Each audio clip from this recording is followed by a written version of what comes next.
Hello అండి. ఈరోజు లంచ్‌కి అయితే కాలీఫ్లవర్ టమాటో చేస్తున్నాను. సో, దానికోసం ముందుగా కాలీఫ్లవర్‌ని కట్ చేసుకొని ఒక 2 సార్లు వాష్ చేసుకొని వేడి నీళ్ళలో వేసి ఒక 10-15 నిమిషాలు ఉడకబెట్టుకున్నాను. ఆ తర్వాత కడాయిలో నూనె వేసుకొని ఇందాక మనం ఉడకబెట్టుకున్న కాలీఫ్లవర్‌ని ఇందులో వేసుకొని కొంచెం ఉప్పు, ధనియాల పొడి, కారం వేసుకొని ఒకసారి ఫ్రై చేసుకోవాలి. ఆ తర్వాత అదే కడాయిలో మరి కొంచెం నూనె వేసుకొని అందులో కట్ చేసి పెట్టుకున్న ఉల్లిపాయలు, పచ్చిమిర్చి, జీలకర్ర, ఆవాలు, అలాగే అల్లం వెల్లుల్లి పేస్ట్ వేసుకొని ఒకసారి బాగా కలుపుకోవాలి.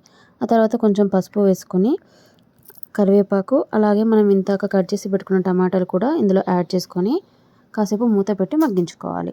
ఇప్పుడు ఒకసారి మూత తీసి ఇందులో ఒక 2 స్పూన్ల కారం, అలాగే ధనియాల పొడి, కొంచెం జీలకర్ర పొడి, కొద్దిగా గరం మసాలా కూడా వేసుకుంటున్నాను.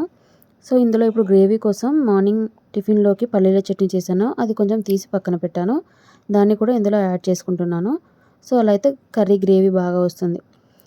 ఇప్పుడు ఒకసారి దీన్ని బాగా కలుపుకొని కొంచెం వాటర్ యాడ్ చేసుకోవాలి ఇందులో. ఇప్పుడు మనం ఇందాక ఫ్రై చేసి పెట్టుకున్న కాలీఫ్లవర్ ఏదైతే ఉందో దాన్ని ఇందులో యాడ్ చేసుకొని కాసేపు మూత పెట్టి మగ్గించుకోవాలి. ఇప్పుడు కొంచెం అవసరం పడితే మరిన్ని వాటర్ వేసుకొని రుచికి తగినంత ఉప్పు కూడా వేసుకొని మూత పెట్టి కాసేపు మగ్గించుకోవాలి. ఫైనల్‌గా కొత్తిమీరతో సర్వ్ చేసుకుంటే ఎంతో టేస్టీగా కాలీఫ్లవర్ టమాటా అయితే రెడీ.